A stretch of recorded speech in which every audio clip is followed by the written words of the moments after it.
Congolaises, Congolais, mes très chers compatriotes. En ce jour solennel du 30 juin, nous célébrons nos 65 ans d'indépendance.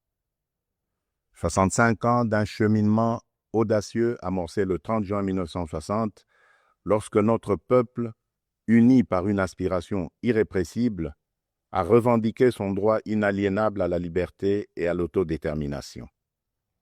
Cette date n'est pas qu'un jalon historique. Elle est un appel vibrant à honorer la mémoire de nos héros, à raviver notre idéal commun et à réaffirmer notre engagement pour une République forte, unie et prospère.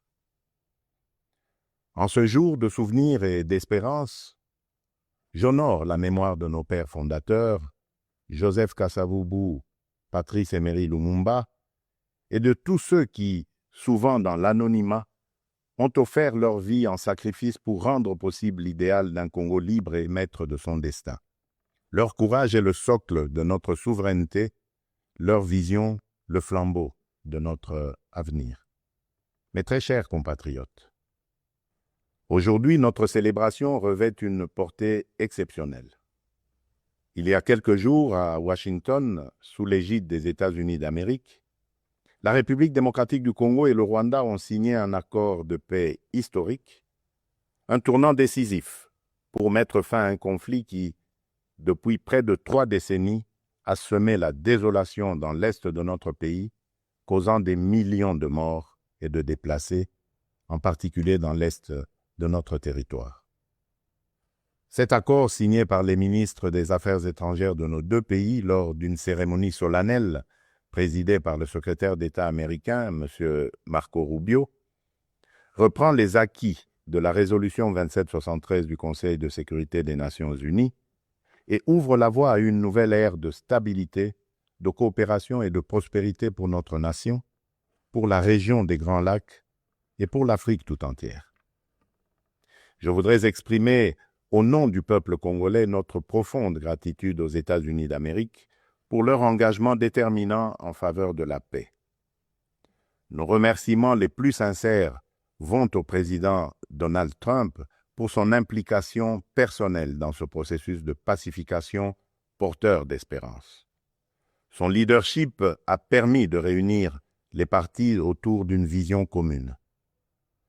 J'adresse également mes vifs remerciements à l'État du Qatar pour ses bons offices, et particulièrement au Cheikh Tamim Ben Hamad Al Thani, dont la médiation discrète et efficace a contribué à rapprocher les positions et d'ouvrir un dialogue sincère entre notre pays et le Rwanda. Je tiens également à exprimer ma profonde gratitude à 2 dignes fils de l'Afrique, dont l'engagement déterminant a largement contribué à porter la tragédie sécuritaire que traverse la République démocratique du Congo à l'attention de la communauté internationale. Grâce à leur implication active dans le processus de Luanda et de Nairobi, Son Excellence João Manuel Gonçalves Lourenço, président de la République d'Angola, et son Excellence Uhuru Kenyatta, ancien président de la République du Kenya, ont su mobiliser les consciences et renforcer la visibilité de la cause congolaise sur la scène régionale et internationale. Cet accord n'est pas seulement un document. Il est une promesse de paix pour les populations de Goma, Bukavu, Rutshuru, Masisi, Nyiragongo, Lubero, Ituri et de toutes les localités martyrisées par la guerre. Ce processus diplomatique s'articule également avec les discussions en cours à Doha, au Qatar. Notre ambition reste sans équivoque rétablir pleinement l'autorité de l'État sur l'ensemble du territoire national et œuvrer à l'instauration d'une paix réelle, durable et partagée dans toute la sous-région. Les attentes de nos populations sont immenses, notamment celles de l'Est du pays qui ont trop longtemps souffert. Nous abordons donc cette ultime phase du processus avec détermination, dans le respect de notre souveraineté et des aspirations légitimes de notre peuple. Les prochaines étapes devront aboutir à la démobilisation, la réinsertion conditionnelle et au cas par cas des ex-combattants à travers le PDDRCS et enfin à la reconstruction des régions jadis affectées par les conflits armés. Ces avancées diplomatiques s'inscrivent dans une dynamique plus large de reconquête et de l'affirmation de notre souveraineté, de redéploiement de notre influence et de reconstruction de la confiance internationale envers la République démocratique du Congo.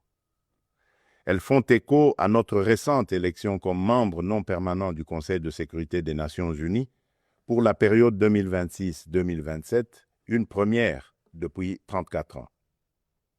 Ce mandat n'est pas un honneur protocolaire, c'est une responsabilité politique et morale que nous porterons avec dignité en faveur de la paix, du multilatéralisme et des intérêts du continent africain. Mes très chers compatriotes, l'accord signé à Washington ouvre des perspectives inédites. Il augure une ère de paix durable, de coopération régionale et de prospérité partagée. Il nous engage à reconstruire nos communautés, à revitaliser nos économies et à restaurer la dignité de chaque Congolais. Mais cette paix, aussi précieuse soit-elle, reste fragile. Elle exige de nous tous, gouvernements, citoyens, partenaires internationaux, un engagement indéfectible pour sa consolidation. Nous continuerons à exiger que justice soit rendue aux victimes et que les responsables des atrocités répondent de leurs actes. Je salue le courage exemplaire de nos forces armées, des forces de police et de sécurité et de tous les résistants patriotes Wazalendo qui, au péril de leur vie, défendent notre patrie. Leur bravoure est le rempart de notre souveraineté.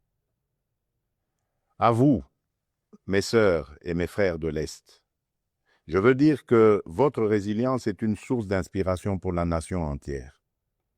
Vos souffrances n'ont pas été vaines. Elles ont forgé notre détermination à réfuter toute solution précaire à cette crise et à nous engager à bâtir un avenir meilleur. Mes très chers compatriotes, l'indépendance que nous commémorons aujourd'hui n'est pas seulement une conquête du passé, elle est surtout un cap pour l'avenir. Elle est un projet vivant, un idéal à construire chaque jour.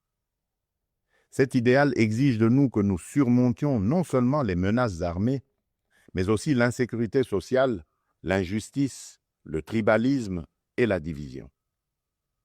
Le peuple congolais aspire à un pays de paix, de justice et de dignité. Un pays où l'on veut et on peut vivre sereinement, travailler avec honneur et offrir à chaque enfant congolais la liberté de rêver grand, sans peur ni entrave. Réaliser ce rêve requiert la mobilisation de toutes nos forces vives, institutions, citoyens, diaspora, partenaires, autour d'un même idéal, bâtir un Congo moderne, sûr et respecté. Il est temps de transcender nos clivages, de rejeter les discours de haine et les manipulations, et de faire de notre diversité une force, non une fracture. Notre unité n'est pas une option, elle est une condition de survie. C'est dans cet esprit de responsabilité et de dépassement de soi que j'ai tenu, il y a quelques semaines, une rencontre franche et républicaine avec M. Martin Fayulu, l'un des leaders de l'opposition. Ce geste, que beaucoup n'auraient osé imaginer depuis les élections de 2018, témoigne d'une volonté partagée de placer l'intérêt supérieur de la nation au-dessus des querelles partisanes. Cette rencontre marque une étape importante vers une politique de réconciliation, d'écoute mutuelle et de respect réciproque. Elle donne surtout corps à l'exigence du peuple congolais, celle d'une classe dirigeante capable de s'unir aux moments les plus critiques, d'agir avec maturité et de servir ensemble la grandeur de la République. Mes très chers compatriotes, les défis qui se dressent devant nous ne se limitent pas à la sécurité. À Kinshasa, la congestion urbaine et les embouteillages affectent la qualité de vie. Le manque de discipline, l'urbanisation désordonnée et l'insuffisance des transports en commun rendent la vie difficile à des millions de nos compatriotes. À Kalemi, Kassangoulou et même ici, dans la capitale Kinshasa, les inondations récentes ont causé d'importantes pertes en vies humaines et dégâts matériels, détruisant des habitations, emportant des infrastructures routières et provoquant des déplacements massifs de population. Ces événements climatiques extrêmes nous rappellent l'urgence d'agir à la fois sur le front de l'aménagement du territoire et de la résilience environnementale. À Mbandaka, le naufrage d'une embarcation a coûté la vie à plusieurs dizaines de nos compatriotes, endeuillant la nation tout entière. À Tshikapa, Kolwezi, Likasi, Kananga ou Kikwit, l'accès à l'eau potable, à l'électricité, aux soins de santé et à l'éducation reste une priorité pressante. Face à ces défis, l'État n'est pas resté indifférent. Il agit. Des missions de secours ont été déployées, des fonds d'urgence mobilisés, des projets structurants lancés pour renforcer les infrastructures et améliorer les conditions de vie.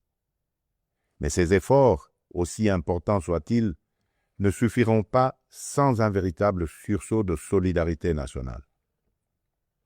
Ils doivent être soutenus par une administration plus efficace, une meilleure coordination institutionnelle et la responsabilisation de tous les niveaux de pouvoir. J'en appelle également à un changement profond de comportement.